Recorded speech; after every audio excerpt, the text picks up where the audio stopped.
Hello and welcome to the first Wednesday Live with Evie in 2018.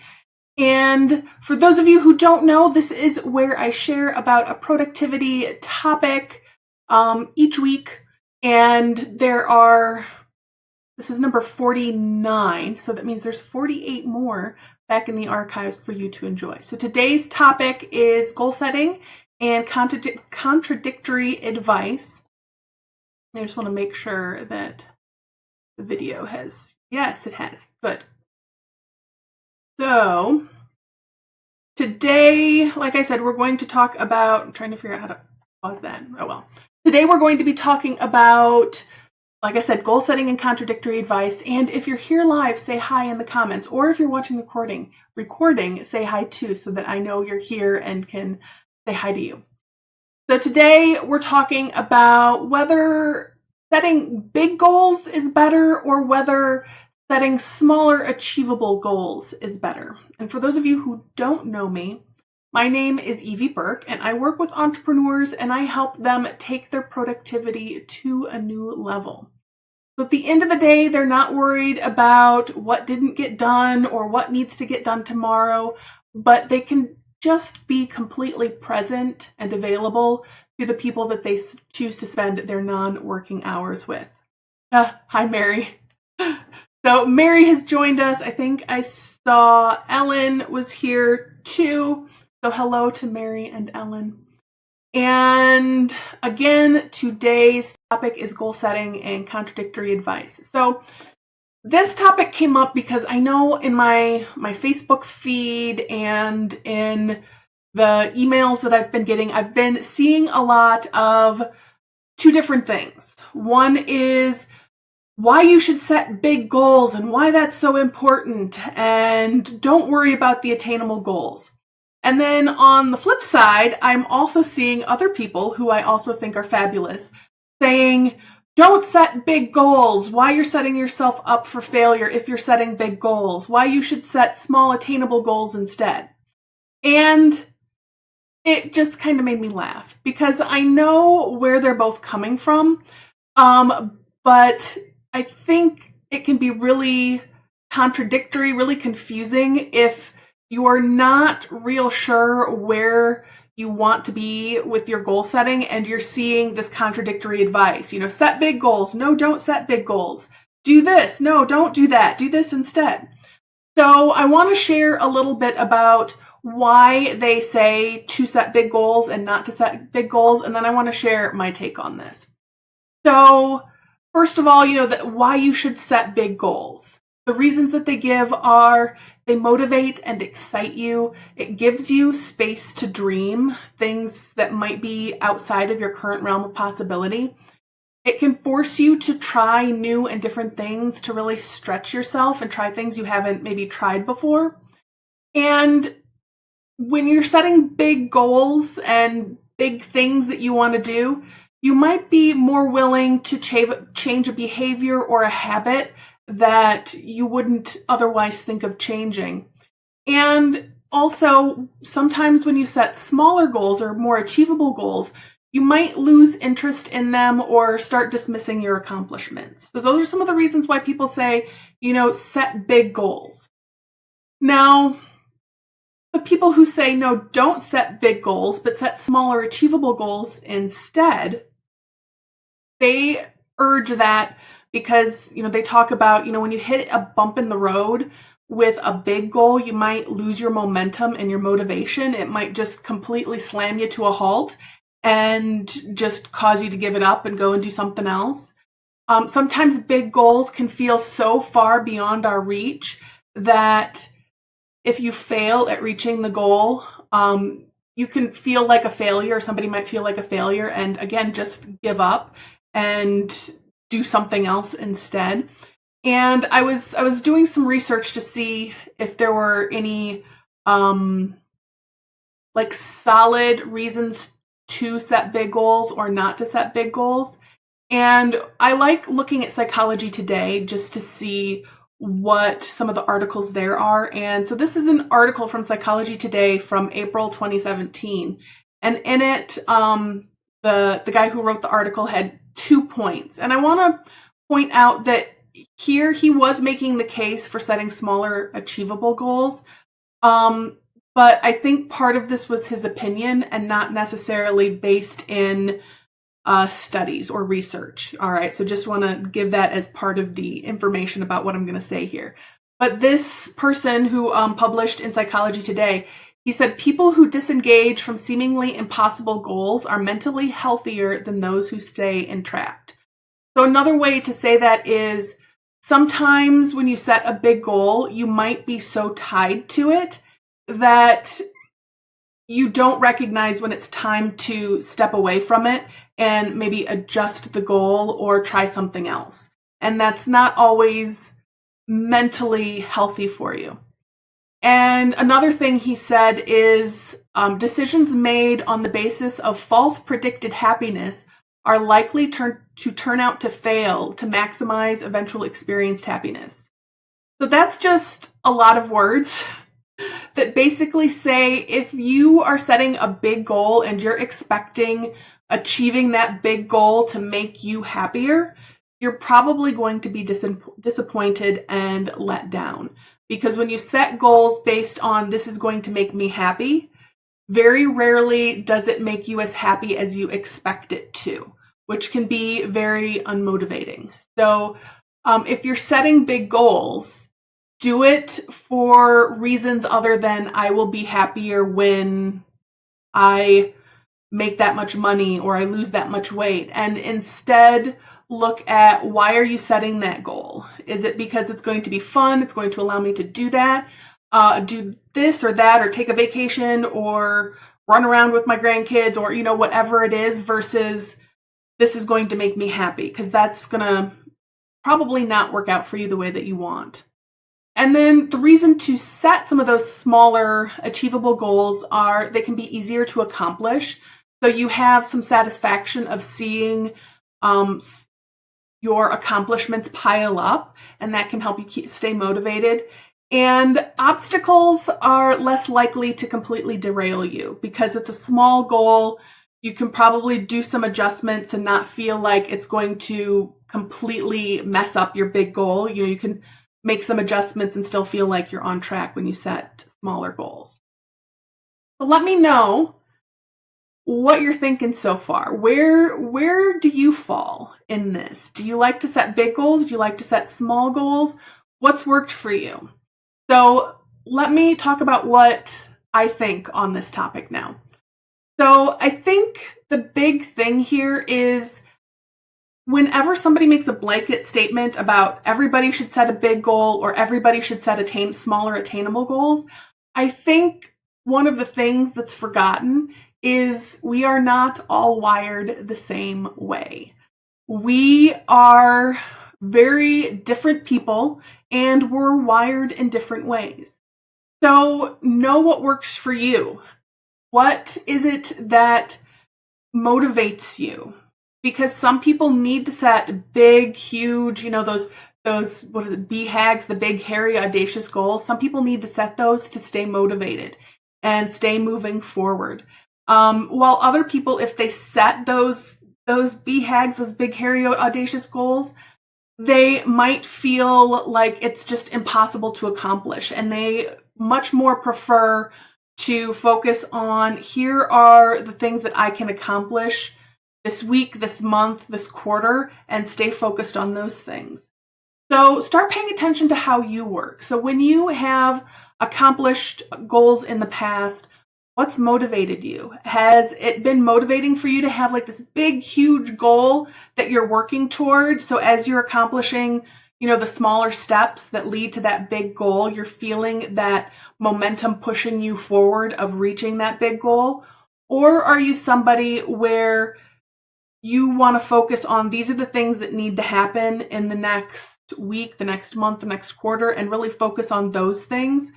And that's what pushes you forward, is seeing those smaller accomplishments get checked off and being accomplished. So just notice what works for you and things that you've done in the past. How have you achieved those goals? Again, is it the big one, the big hairy goals, like setting those big, huge goals, or is it the smaller, more attainable goals? So if you're feeling up to it, let me know in the comments, where do you fall with the goals? Or if you're not sure, type that below too, and just notice what feels more motivating to you. So for me, I like to do a combination of the two. I definitely fall more into the setting small, attainable goals, but I like to do that while keeping a bigger goal in mind. So I might set a big goal, like an income goal or work with this number of people type goal, and then I'll look at, okay, so what needs to happen in the next month or in the next quarter to achieve that goal at the end of the year. And by doing that, I have the big goal that is in my head that I want to accomplish, but at the same time, I've broken it down so that these are the steps that I need to take so that I'm moving that goal forward. If you're a bigger picture type of person, you might really spend a lot of time painting that big goal, painting the details out and what that looks like for you. And I'd still recommend, looking at some of the smaller things that are needed to accomplish that big goal. But for you, it's going to be more motivating every day to think about, okay, this is the big goal that I'm working on, and use that as motivation to push your tasks forward to the day. While for somebody like me, it's more motivating to say, okay, these are the things I need to focus on today, and, check those things off. So Mary says, this might change during different seasons of your life. Yeah, I could see that. I think we're wired certain ways though too. But I definitely see where, depending on the other things that are happening in your life, it might change how you approach goal setting. Because if you have a lot of other things happening, you might not have the the bandwidth to tackle like a big, huge, hairy goal in your business. Your big goal might be somewhere else, and that's getting your attention, and your business is more on a maintain schedule. So I could see that. And yes, yeah. And so Mary says when she sets, the big, fat, hairy, audacious goals, she sets small goals to celebrate along the way. Absolutely. Absolutely. I think that's important. I think you need a combination of the big goals and the smaller achievable ones. I think the difference is in what you focus on as you're doing your daily tasks. Like I said, for me, I like to focus on these are the things that need to get done today.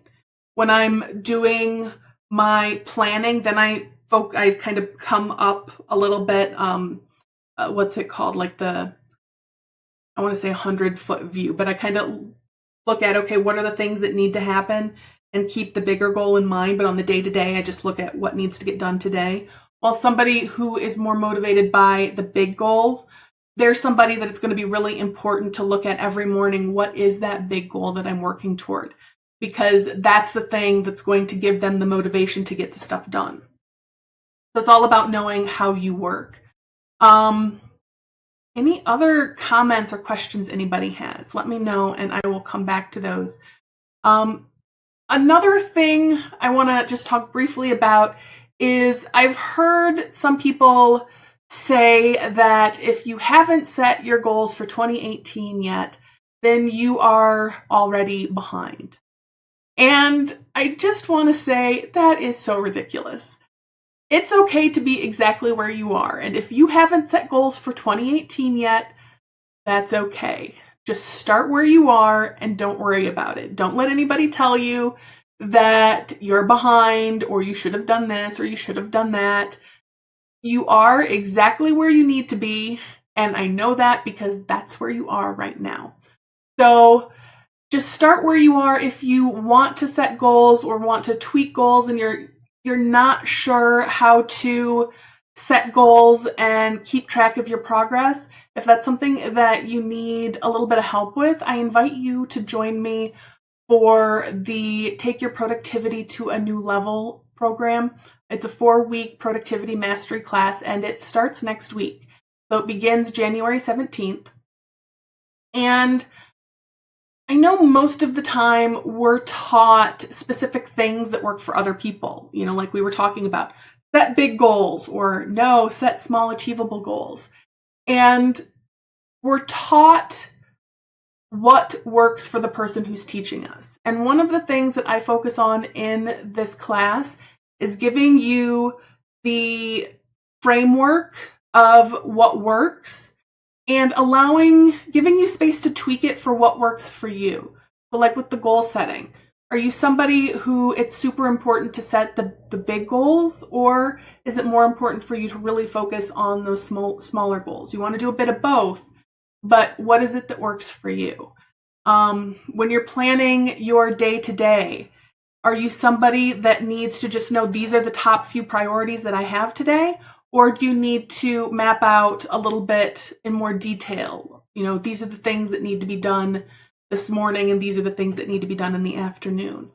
Are you somebody that is going to be better served using a planner or using a notebook? Those are the things that we talk about, and you get to decide what works for you. I don't tell you this is what you should do. That's very not my style. So, quick story. I had a client that went through the program, and really busy person, has lots of things that she's doing on a day-to-day basis, and her schedule regularly changes. So she doesn't always know the night before what her tomorrow afternoon is going to look like. She doesn't know that sometimes until the morning of that day, what her afternoon is going to look like. So planning out the entire day for, what needs to get done, that was really hard for her. But because this is an interactive class, we were able to talk through, different things that she could do to make this program work for her. And it made a huge difference in how she kept track of things. So much so that she said that there was about a 2-week period of time where she was just so crazy busy that she stopped keeping track of her daily and her weekly goals and started having all the pieces of paper around her desk again. And when she was able to come up for a bit of air, she was trying to pull everything together and get back on track. And she was telling me that, normally that takes her at least 2 hours. When she kind of falls off the keeping track of things wagon, it usually takes her about 2 or more hours to kind of pull everything together again and get back on track. And she said she was so thrilled to realize that because she had been staying on top of things and adjusting how she worked based on what she had learned in the class, that it only took her a half hour to get back on track. So what difference would that make in your business if you were on top of things, you knew what your goals were, you knew what needed to get accomplished, and if you got off track, instead of it taking 2 hours or 4 hours or however long it takes you right now to get back on track, what kind of difference would it make if it took you a quarter of that time or less? So if that's something that interests you, if you want to join us for that program, I invite you to do that. You can find the information over here. I just posted it in the comments. I would love to have you join us. And let's see if there's any other comments here. Yeah, Mary said, yeah, thank you, Mary, for that. I think it's super important when I'm working with anybody to recognize where they are. So I don't take my cookie cutter and try to smush you into it. I try to look at who are you and what works for you, and what type of business are you, and help you look at what will work for you, so that you can really get the things done that you want to do. So there's a lot of interaction in this class. There's a lot of time for questions and feedback and just a lot of interaction. So if you want to join us, the link's there. So today's topic was goal setting and contradictory advice, and we talked about why they say to set big goals, why they say not to set big goals and instead set smaller achievable ones, and what you should actually do. So if you have any other questions on this, please let me know. And again, I hope to see you in the class that starts next week. It goes for 4 weeks, and if it's a good fit for you, I would love to see you there. If you have any questions about that, let me know, and I'm happy to answer them. So until next week, much love. Bye.